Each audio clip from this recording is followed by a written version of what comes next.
नमस्कार साथियों, मेरा नाम है आर.के. सिंह। संस्कृति आईएएस के सरकारी योजना एवं कार्यक्रम सीरीज में आप सभी का स्वागत है।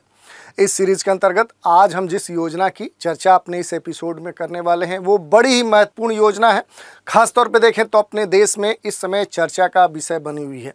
बात करें किस योजना की चर्चा हम करने वाले हैं तो योजना का नाम है नमो ड्रोन दीदी योजना। तो देखेंगे कि क्यों चर्चा में है ये योजना और इसके साथ ही इस योजना से जुड़े हुए जो भी महत्वपूर्ण पहलू होंगे उन पर भी हम संक्षिप्त रूप से बात करेंगे। चलिए सबसे पहले हम बात कर लेते हैं कि आखिर जो ये योजना है नमो ड्रोन दीदी योजना ये क्यों चर्चा में है। तो हाल ही में सरकार ने DAYNRLM के तहत महिला एवं स्वयं सहायता समूहों को ड्रोन उपलब्ध कराने के लिए 1261 करोड़ रुपए के परिव्यय के साथ केंद्रीय क्षेत्र योजना नमो ड्रोन दीदी योजना को मंजूरी प्रदान कर दी है। और जब से ये मंजूरी सरकार के द्वारा प्रदान की गई है तब से ये जो नमो ड्रोन दीदी योजना है ये चर्चा का विषय बनी हुई है। अगर डिटेल में आपको ये जानना है कि आखिर नमो ड्रोन दीदी योजना क्या है और इससे जुड़ी हुई जो भी महत्वपूर्ण बातें हैं उनके बारे में जानने के लिए कहां से आपको सोर्स मिलेगा, तो इसके लिए आपको जाना होगा कृषि एवं किसान कल्याण मंत्रालय की वेबसाइट या फिर PIB की जो वेबसाइट है उस पर जाएंगे तो इसके बारे में डिटेल से आपको इससे जुड़ी हुई जो जानकारी है वो देखने को मिल सकती है। चलिए थोड़ा सा देख लेते हैं नमो ड्रोन दीदी जो योजना है आखिर ये क्या है।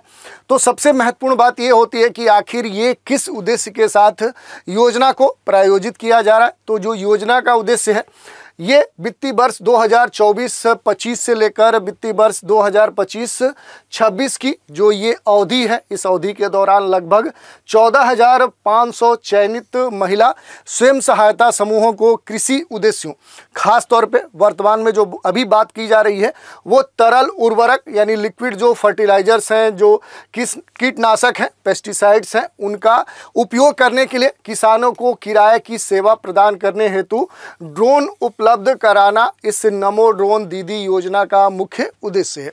किस वर्ष के लिए अभी कितना इसमें लक्षित कह सकते हैं महिला स्वयं सहायता समूह है ये बताया गया है। इसके साथ ही अगर बात करें कि ये जो योजना है इसका जो रेगुलेशन है, जो क्रियान्वयन है वो कैसे होगा, तो योजना केंद्रीय स्तर पे कृषि एवं किसान कल्याण विभाग, इसके साथ ही ग्रामीण विकास विभाग, उर्वरक विभाग, नागरिक उड्डयन मंत्रालय और महिला एवं बाल विकास मंत्रालय के जो सचिव हैं उनके अधिकार प्राप्त समिति के द्वारा ये शासित होगी। यही नहीं, ग्रामीण विकास विभाग के अपर सचिव की अध्यक्षता वाली जो कार्यान्वयन एवं निगरानी समिति है जिसमें अन्य सभी जो हितधारक हैं उनके प्रतिनिधित्व भी होंगे और योजना का जो प्रभावी योजना है वो कार्यान्वयन जो होगा और जो निगरानी होगा उसके लिए खास तौर पे वो जिम्मेदार होंगे। तो ये बात कही गई है। अगर इसके फंडिंग की बात करें, योजना का जो वित्त पोषण है तो ड्रोन और सहायक जो भी उपकरण होंगे, सहायक जो शुल्क की लागत है उसका लगभग 80% की दर से केंद्रीय जो वित्तीय सहायता है अधिकतम 8 लाख रुपए तक महिला स्वयं सहायता समूहों को पैकेज के रूप में ड्रोन खरीदने के लिए ये जो पैसा है ये प्रदान किया जाएगा, ये सहायता प्रदान की जाएगी। स्वयं सहायता समूह और स्वयं सहायता समूहों के क्लस्टर स्तरीय जो संघ है, राष्ट्रीय कृषि अवसंरचना वित्त पोषण जो सुविधा है इसके अंतर्गत ऋण के रूप में शेष राशि यानी खरीद की जो कुल लागत है उसमें से सब्सिडी घटाकर ये जुटा सकते हैं। यही नहीं, CLF SHG को AIF ऋण पर 3% की दर से ब्याज की सहायता भी प्रदान की जाएगी। यही नहीं, इसमें यह कहा गया है कि ग्रामीण विकास मंत्रालय के अन्य जो स्रोत हैं, जो कार्यक्रम हैं, ये योजनाओं से ऋण प्राप्त करने का भी विकल्प प्रदान करेंगे। यही नहीं, महिला एवं स्वयं सहायता समूह की एक सदस्य को 15 दिवसीय प्रशिक्षण के लिए चुना जाएगा जिसमें अनिवार्य ड्रोन पायलट प्रशिक्षण और कृषि प्रयोजन के लिए पोषक तत्व और कीटनाशक जो होंगे उनके अनुप्रयोग हेतु अतिरिक्त ट्रेनिंग भी प्रदान की जाएगी। यही नहीं, राज्यों के लिए जिम्मेदार जो प्रमुख उर्वरक जो कंपनियां हैं राज्य स्तर पर योजना की कार्यान्वयन एजेंसियां होंगी, ये बात कही गई है। यही नहीं, इसमें अगर ड्रोनों की खरीद की बात करें तो LFC द्वारा निष्पक्ष और पारदर्शी प्रक्रिया के माध्यम से ये की जाएगी और इसके साथ ही ड्रोनों का जो स्वामित्व है ये स्वयं सहायता समूह या फिर स्वयं सहायता समूहों के जो CLF है उनके पास रखा जाएगा। तो आखिर इसका जो अधिकार है वो क्षेत्र किसके अंतर्गत रखा जाएगा? और यही नहीं, राज्य कृषि विभाग और DAY/NRLM के राज्य मिशन निदेशकों के बीच में बहुत ही मजबूत तालमेल रखने की बात कही गई है और वे राज्य स्तरीय समिति की सहायता से जमीनी स्तर पर कह सकते हैं कि इस योजना के सफल कार्यान्वयन की जिम्मेदारी भी लेंगे। तो ये बात कही गई है इस योजना में। यही नहीं, अगर इसके निगरानी की बात करें कि आखिर इसका जो सुपरविजन होगा वो कैसे किया जाएगा, तो इंफॉर्मेशन टेक्नोलॉजी आधारित जो प्रबंधन सूचना प्रणाली है यानी ड्रोन पोर्टल के माध्यम से ये निगरानी की जाएगी।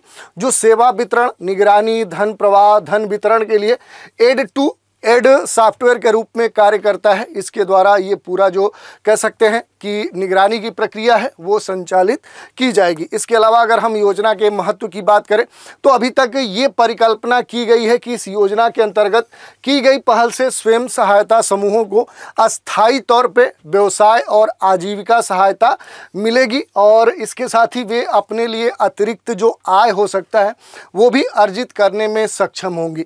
तो ये हमने देख लिया कि आखिर ये योजना क्यों चर्चा में है, योजना से जुड़े हुए प्रमुख उद्देश्य क्या है, इसका रेगुलेशन कैसे होगा, इस योजना का महत्व क्या है और इसके संदर्भ में जो निगरानी प्रणाली है वो कैसे संपादित होगी। इसके अलावा अगर हम बात कर ले कि जो इसमें बात कही कि प्रबंधन सूचना प्रणाली की जिसके द्वारा ये पूरी प्रक्रिया निगरानी में रहेगी, तो थोड़ा सा उसके बारे में भी हम देख लेते हैं कि आखिर जो MIS कहा जा रहा है प्रबंधन सूचना प्रणाली, आखिर ये क्या है। तो ये और कुछ नहीं है, जो MIS है ये हार्डवेयर और सॉफ्टवेयर की एक कंप्यूटर प्रणाली है जो किसी भी संगठन के संचालन के लिए आधार के रूप में ये कार्य करती है।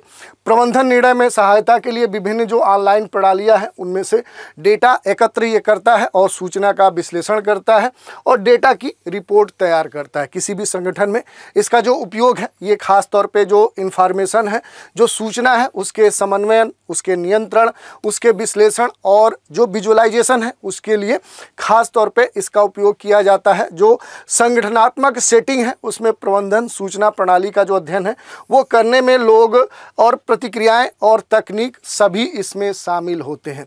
इसके साथ ही इसके घटक की बात करें तो प्रबंधन सूचना प्रणाली और MIS के ये 3 घटक होते हैं, सिस्टम, मैनेजमेंट और इंफॉर्मेशन। तो इस तरह से क्या है कि हमने देख लिया कि आखिर जो नमो ड्रोन दीदी योजना है ये क्या है, क्यों चर्चा में है, इसका रेगुलेशन क्या होगा, इस योजना का उद्देश्य क्या होगा, इसका वित्त पोषण कैसे होगा, निगरानी कैसी होगी और इसके साथ ही इससे जुड़ी हुई जो भी महत्वपूर्ण बातें थी उन पर भी हमने चर्चा कर ली। तो आज के एपिसोड में इतना ही। नए एपिसोड में एक नए कार्यक्रम के साथ फिर मिलेंगे, तो आप हमारे साथ बने रहें। इसके लिए धन्यवाद।